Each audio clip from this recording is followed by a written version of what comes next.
Give me your lips.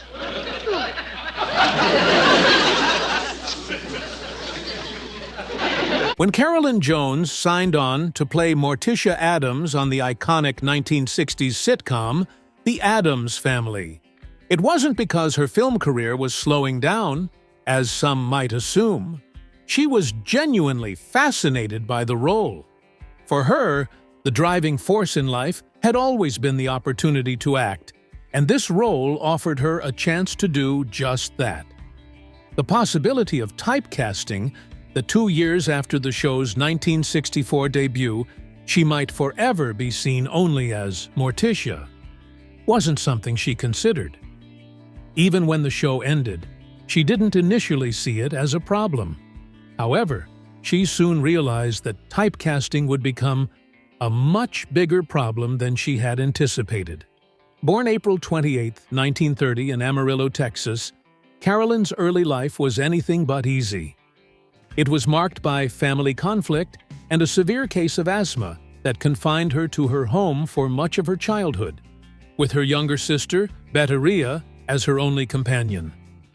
Despite these challenges, this period sparked her fascination with acting, a passion that soon grew into an obsession. Her life and career are chronicled in the following 17 fascinating facts. And there are so many, many things that I thank God and thank the people for. Number 1. Carolyn Jones grew up in a dysfunctional family. Carolyn Jones was often seen as an outsider during her childhood. Her mother, Chloe, struggled with agoraphobia, but the two shared a close bond. Carolyn's father, Julius Jones, left the family when she was very young, and she never had the opportunity to meet him. As a result, Carolyn and her mother lived with Chloe's mother and stepfather in a small, cramped house. Number 2. She faced health challenges as a child. In her early years, Carolyn suffered from lung problems that kept her mostly isolated at home. Pop culture historian Jeffrey Mark explains, like many young people, she saw show business as a fantasy escape from her reality. With little else to do, she spent her time listening to the radio and reading movie magazines. This world became her reality and shaped her ambitions. In a 1960s interview, Carolyn reflected, "As a child, my health kept me from going to school. I wasn't well enough to play, so I was taught by tutors. My activity was more mental than physical." Number 3. Acting became her all-consuming passion. According to biographer James Pylant, author of In Morticia's Shadow, The Life and Career of Carolyn Jones, acting became an intense passion for Carolyn at an early age. It wasn't something that people around her could relate to, so she was always an outsider. Pylant explains, even as a child, she was ambitious and determined to make it in Hollywood. Number 4.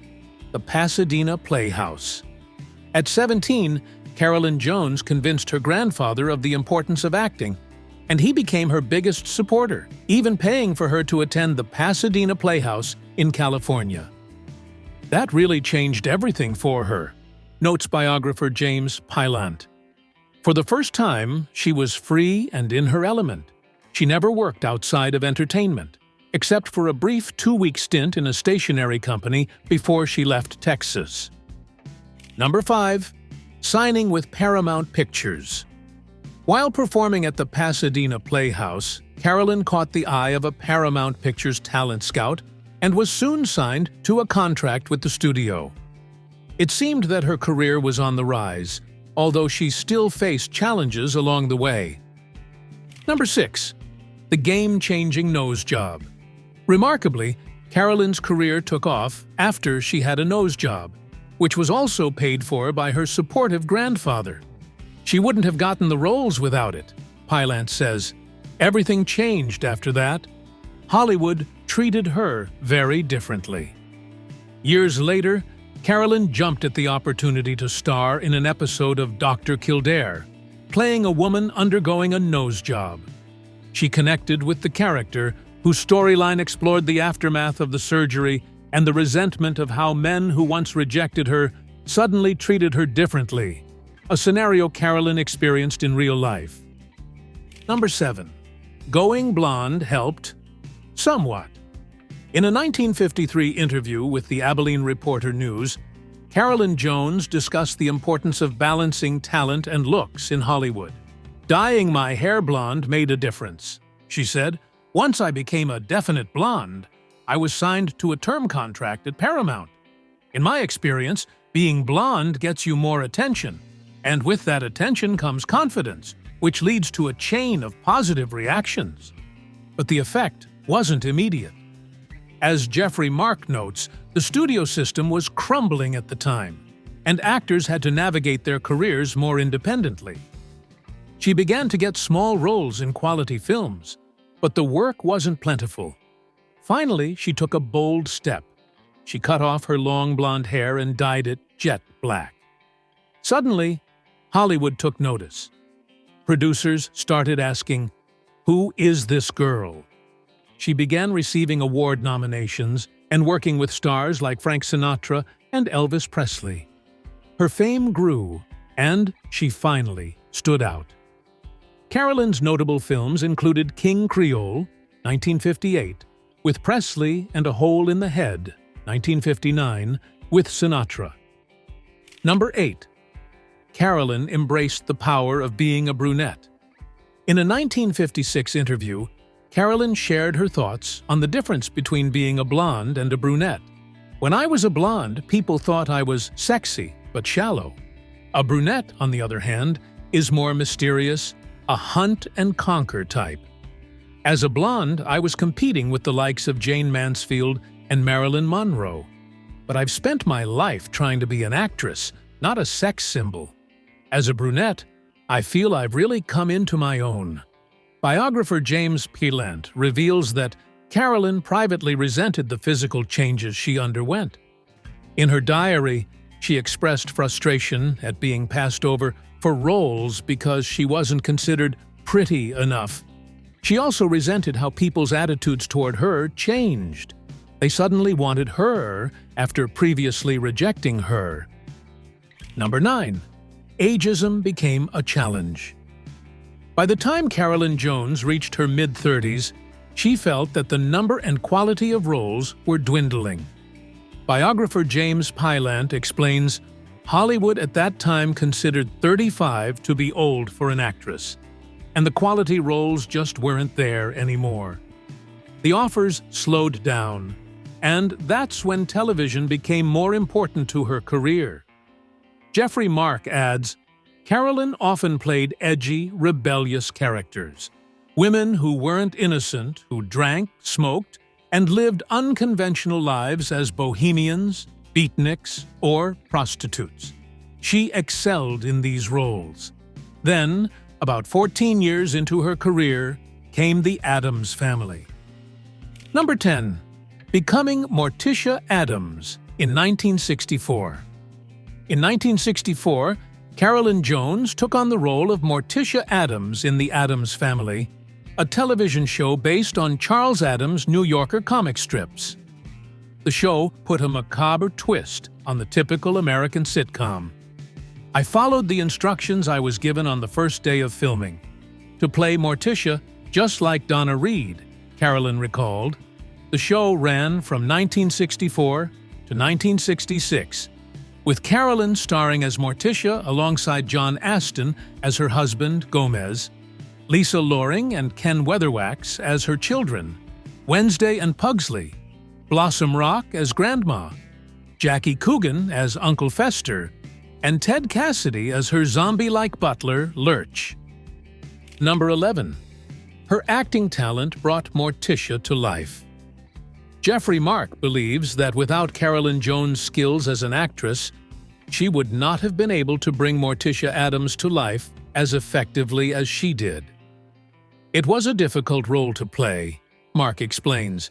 "She had to look like the comic strip drawings had come to life, which was true of the whole cast.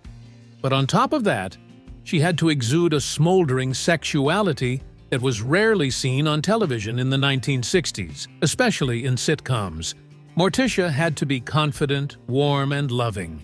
She also had to make Gomez look sexy. John Astin was a great actor, but not traditionally handsome. Because Morticia was so clearly attracted to Gomez, the audience believed there was something special about him.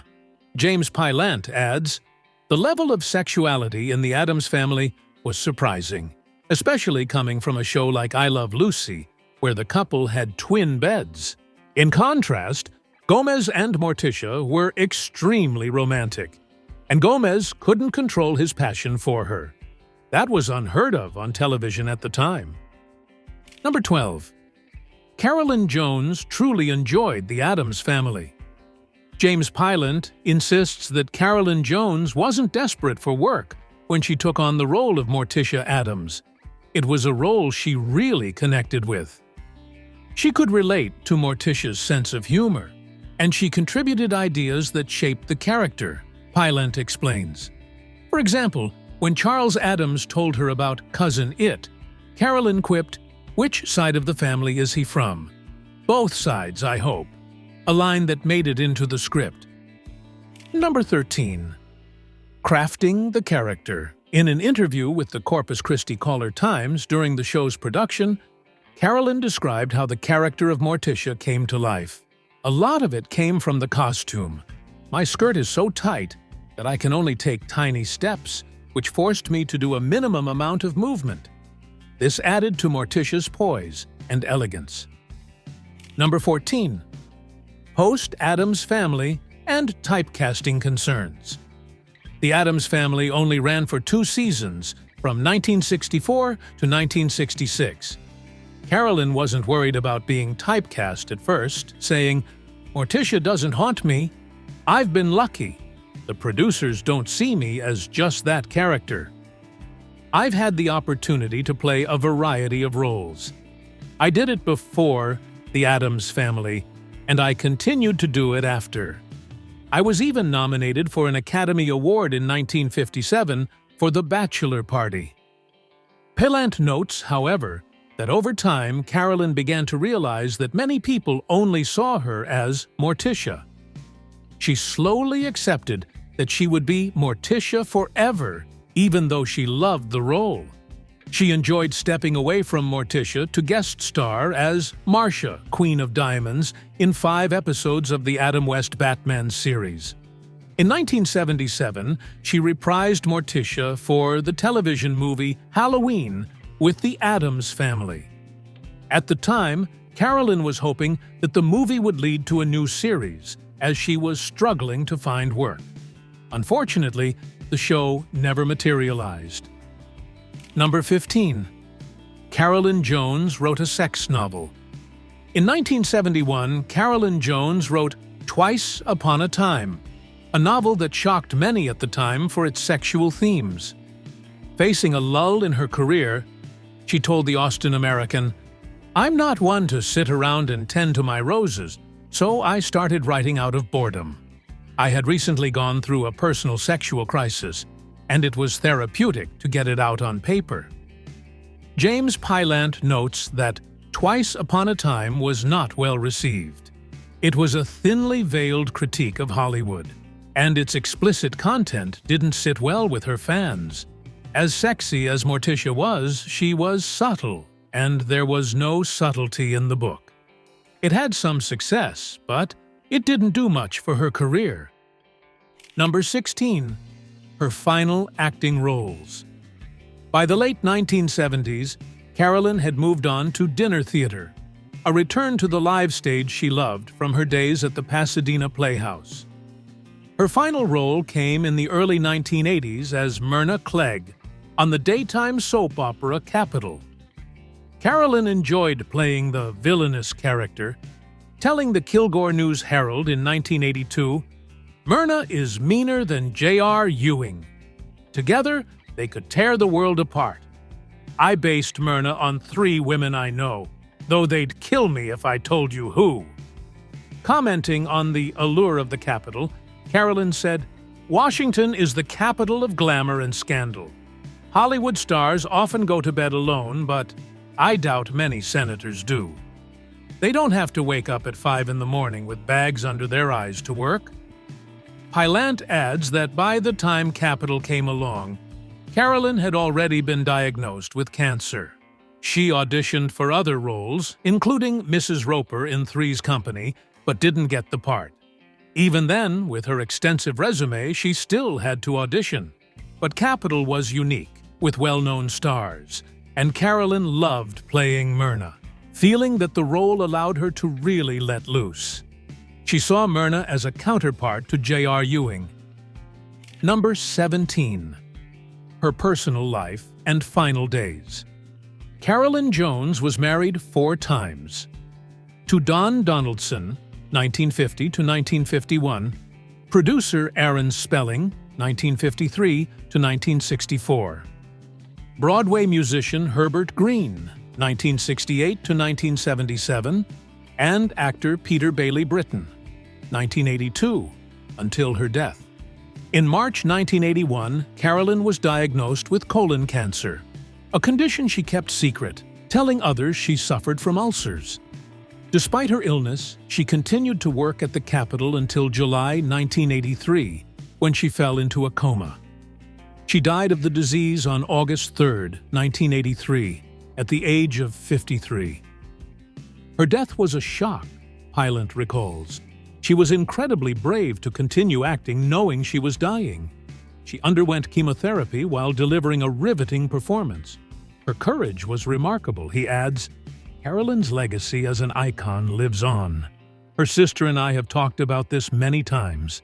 Carolyn could never have imagined the lasting impact she'd have, especially with a generation born after her death who still follow her work in films and the Addams Family. Well, that's it for today. Thanks for watching. See you in the next video.